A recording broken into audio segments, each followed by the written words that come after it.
नमस्कार दोस्तों, आज मैं आपको समय का एक ऐसा राज बताने वाला हूँ जो शायद आपने सुना हो तो होगा लेकिन अच्छे से समझा नहीं होगा। वो है ईसा और ईसा पूर्व। समय की गिनती कहाँ से शुरू हुई? दोस्तों, बहुत समय पहले लोग सालों की गिनती अलग अलग तरीकों से करते थे।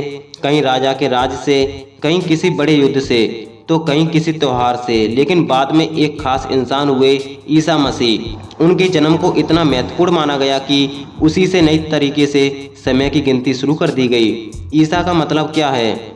ईसा मसीह के जन्म के बाद के सालों को हम कहते हैं ईसा। अंग्रेजी में इसे कहते हैं इनो डोमिनी, यानी हमारे प्रभु का साल। आसान भाषा में ईसा मसीह के बाद का समय। उदाहरण 1947 ईसा के बाद जब भारत आज़ाद हुआ, 2025 ईसा के बाद, यानी आज का हमारा साल। ईसा पूर्व का मतलब क्या है? ईसा मसीह के जन्म से पहले के सालों को कहा जाता है ईसा पूर्व। अंग्रेजी में इसे कहते हैं बिफोर क्राइस्ट, यानी ईसा मसीह से पहले। उदाहरण 327 ईसा पूर्व जब सिकंदर भारत आया। 273 ईसा पूर्व सम्राट अशोक का समय।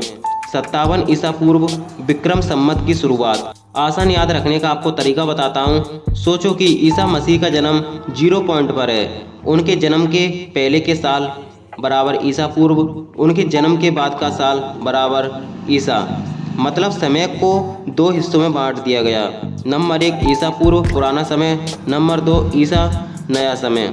जी हाँ, समय की किताब में लिखा है कमाल। समय की किताब में लिखा है कमाल। ईसा से पहले था एक जमाना बेहाल, ईसा के बाद आया नया दौर। यही है इतिहास का सबसे बड़ा शोर। तो दोस्तों, अब आपको समझ में आ गया होगा कि ईसा और ईसा पूर्व का क्या मतलब होता है। इतिहास पढ़ते वक्त अगर ईसा पूर्व लिखा दिखे तो समझ लेना ये ईसा मसीह के जन्म से पहले की बात है, और अगर ईसा लिखा दिखे तो जान लेना ये उनके जन्म के बाद की बात है।